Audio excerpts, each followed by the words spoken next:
नमस्कार साथियों, मैं आपका अपना राधाकृष्ण यादव बहुजन पाठशाला में आपका हार्दिक स्वागत करता हूं। मैं आप सबके समक्ष एक बहुजन नायक आदिवासी योद्धा जयपाल सिंह मुंडा की बात करने आया हूं। बात करने से पहले उनके कुछ वक्तव्य मैं आप सबको बतलाना चाहूँगा। हौसलों की हुंकार हो तुम, हौसलों की हुंकार हो तुम, मातृभूमि की जयकार हो तुम।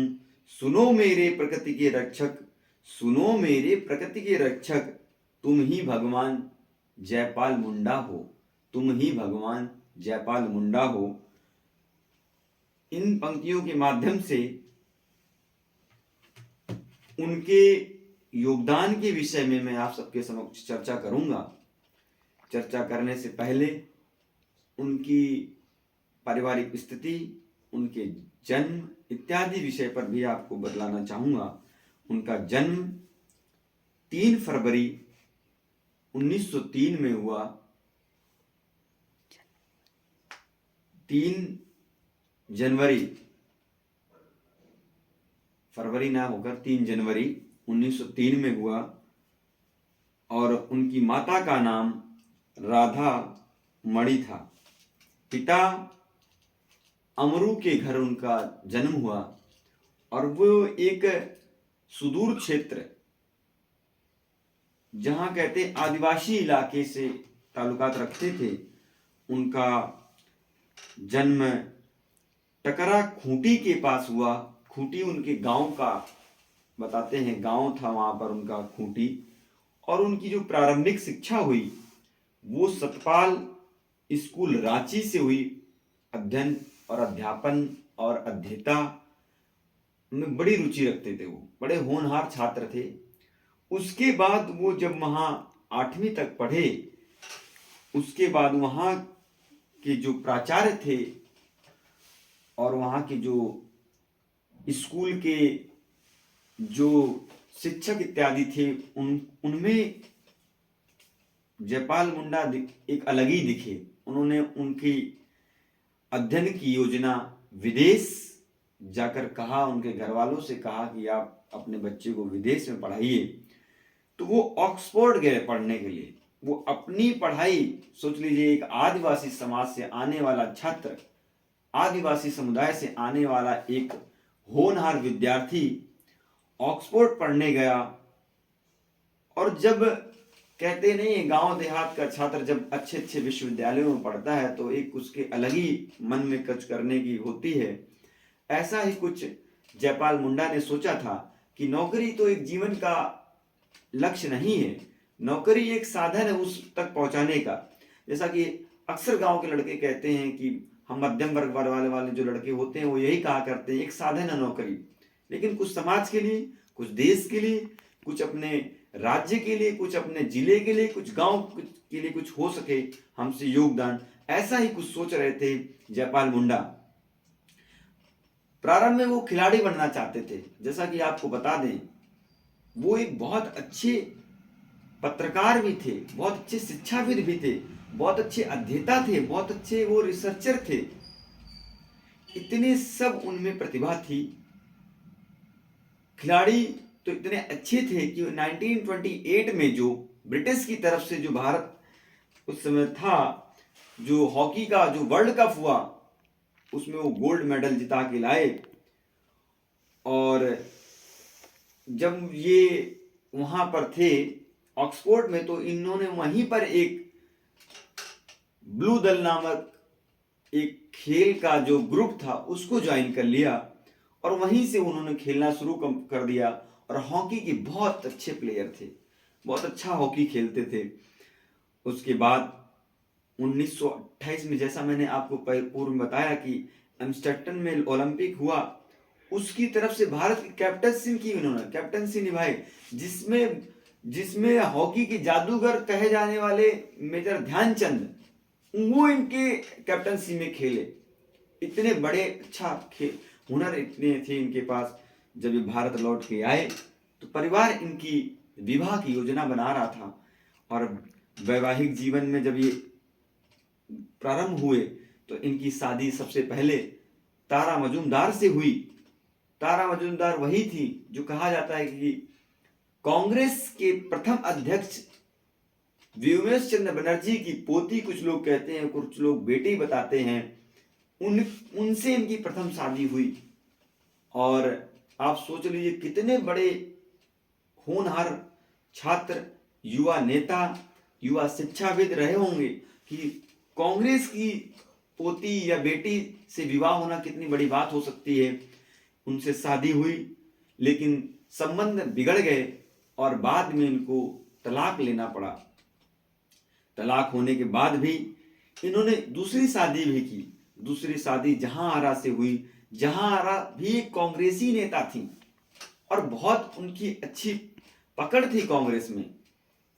कांग्रेस में इतनी अच्छी पकड़ होने के बाद जहां आरा ही इनको कांग्रेस में लाई, या कह सकते हैं इनको पॉलिटिक्स में उतारा है। ये तो नौकरी करते, इनका नौकरी में जीवन व्यतीत होने लगा। इन्होंने घाना में नौकरी की। घाना के बाद ये कलकत्ता में आए।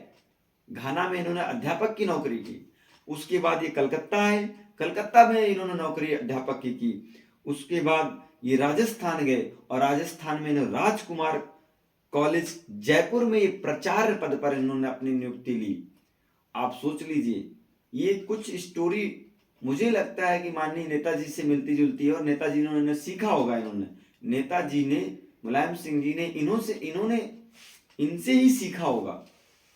नेताजी भी ऐसे अध्यापक थे, बाद में वो राजनीति में आए। ये मुझे लगता है कि हमारे बहुजन नायक, आदिवासी पुरोधा, जल जंगल जमीन को सींचने वाले हमारे जयपाल सिंह मुंडा ने कई देश के लीडरों को सिखाया होगा। उसके बाद ये वहां पर नौकरी करते रहे प्रचार पद पर। यहीं से बीकानेर, उस समय देश में रियासतें चला करती थी साथियों, रियासतों, रजवाड़ों का टाइम हुआ करता था। तो ये बीकानेर में एक रियासती के अध्यक्ष नहीं कह सकते हैं, रियासती मंत्री बन गए। मंत्री क्या कि रियासत का कार्यभार करने लगे, क्योंकि पढ़ने और लेखन क्रिया में अच्छे थे, अध्यापन कार्य में भी अच्छे थे, अध्ययन भी करते थे, और जो भी सामाजिक मुद्दे थे उन और सामाजिक न्याय के मुद्दे थे, वो अपनी बात बहुत जोर तरीके से रखते थे। तो ये सब चीजें चलती रही। तो जब ये मंत्री बने, उसके बाद में पटना में, कहते हैं कि बिहार जो है एक क्रांति की भूमि है। पटना में उन दिनों एक आंदोलन चल रहा था। आंदोलन में ये सम्मिलित हुए। वो आंदोलन ये था कि झारखंड को अलग किया जाए, और उस समय झारखंड बिहार का हिस्सा था।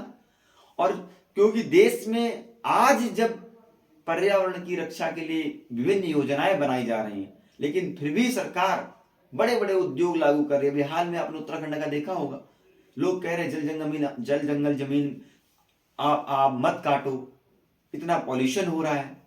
आप देख रहे दिल्ली जैसी हाईटेक सिटी में बैठे हैं, कितने लोग पोल्यूशन से प्रभावित हैं। मुंबई चले जाइए, आप बस्तर चले जाइए, वहां भी आदिवासियों का जो मुख्य धरोहर है, जो मुख्य संस्कृति है, वो जल जंगल जमीन है, जिन्होंने खून पसीने से उसको बचाए रखा।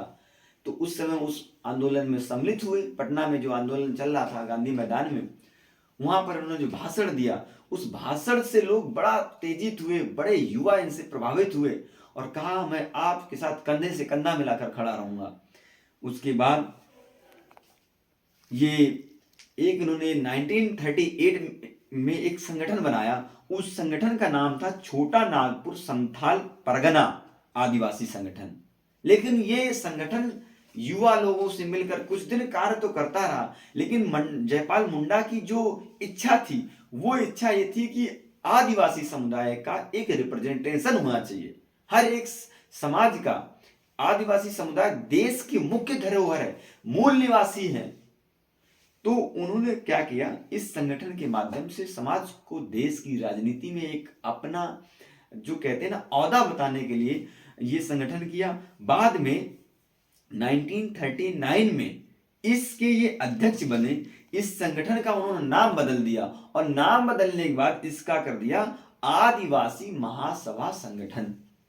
ये संगठन काम करने लगा, जितने आदिवासी समुदाय के लोग थे उनको जोड़ने लगे, और देश में ये बड़ा चर्चित संगठन उन दिनों काम करने लगा। और लोगों से कहा कि आपकी जो मूल धरोहर है, जल जंगल जमीन, आप यहाँ के मूल निवासी हो, आपने जमीन को बचाया है, आपने जंगल को बचाया है, आपने यहाँ के बड़े बड़े रियासतों को सींचा है, बड़े बड़े यहाँ के रजवाड़ों को आपने सींचा है, तो ये हमारी मूल धरोहर है, तो इसको बचाना है। उसके बाद ये लोग कुछ कहते हैं कि मुस्लिम लीग से संगठन कनेक्ट रहा।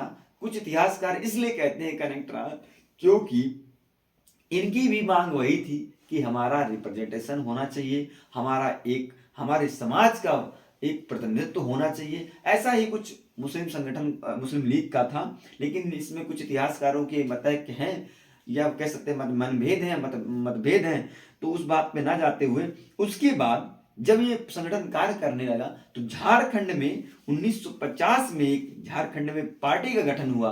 कहते हैं नहीं कि सत्ता की कुंजी की चाबी सत्ता की अगर नहीं हमारे पास तो हमारा न समाज आगे आएगा, ना, जैसा कांशीराम कहा करते थे कि राजनीति ही कुंजी की चाबी है, मेन चीज है। मतलब उनका कहने का ये था कि अगर राजनीति में आपका कोई वर्चस्व नहीं है, ये राजनीति में आप नहीं हो, तो आप देश में निराधार हो, आपका कोई मतलब नहीं है। उसी प्रकार फिर ये जब चीजें दोनों संगठन मिल के पार्टी, उन्होंने फिर दोनों को मिला करके कहते हैं कि 1952 में 33 सीटें जीती, और 333 सीटें जीती, देश में एक उभर करके, जैसा कहते छोटे छोटे दल जो आजकल आप देख रहे हैं, ऐसा ही उभर करके ये आए। और कांग्रेस को लगा कि नहीं, अगर हम इनको साथ लेके नहीं चलेंगे तो शायद देश में या राज्यों में कई जगह जहां आदिवासी समुदाय का वर्चस्व है, वहां पर कहीं ना कहीं हमें पीछे हटना पड़ेगा, हमारे सरकार गिरने के अवसर आ जाएंगे। उसके बाद जैसा ऐसा, और आपको ये बता दूं कि हमारे जयपाल मुंडा आदिवासी सदस्य थे जो संविधान सभा के सदस्य थे। उन्होंने संविधान सभा में कहा, मैं